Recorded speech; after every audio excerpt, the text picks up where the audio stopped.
আমরা চাই যে বাংলাদেশে মানুষ গড়ার কারিগর যারা, প্রকৃত অর্থে যারা মানুষ গড়বে, তারা যদি নিজেদেরকে গড়তে পারে, আদর্শ হিসেবে নিজেদেরকে প্রতিষ্ঠা করতে পারে, সেই জন্য প্রত্যেকেরই নিজস্ব প্রচেষ্টা প্রয়োজন।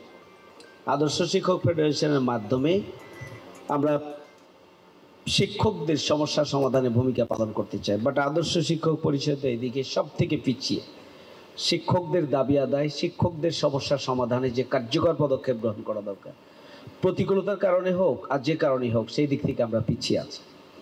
আমি অনুরোধ করব যে এখন 16 বছরে যারা বৈষম্যের শিকার, যারা অধিকার হারা এবং ক্ষতিগ্রস্ত, তাদের বিষয়গুলোকে ধরে ধরে আদর্শ শিক্ষক পরিষদ বর্তমান প্রতিকার কাছে পেশ করবে এবং সেগুলো আদায়ের জন্য আমভাবে সব মানুষের জন্য তারা ভূমিকা পালন করবে বলে মনে করি।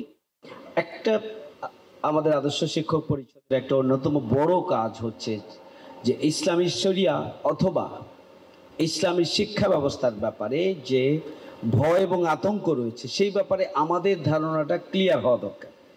আমরা যদি আমাদের ধারণাকে সমৃদ্ধ করতে পারি, সেভাবে যদি উপস্থাপন করতে পারি, তাহলে আতঙ্ক এবং ভয় মানুষের দূর করা সম্ভব হবে এবং ইসলামী শিক্ষা ব্যবস্থা বা আদর্শ ভিত্তিক শিক্ষা ব্যবস্থা যে জাতি গঠনের জন্য সবচেয়ে বড় হাতিয়ার, সেই বিষয়টি মানুষের অন্তরে এটা গেঁথে দেওয়া সম্ভব হবে। তাহলেই এদেশে ইসলামী শিক্ষা ব্যবস্থা বাস্তবায়নের ক্ষেত্র প্রস্তুত হবে বলে আমি মনে করি। নতুন বাংলাদেশে আমরা এসেছি।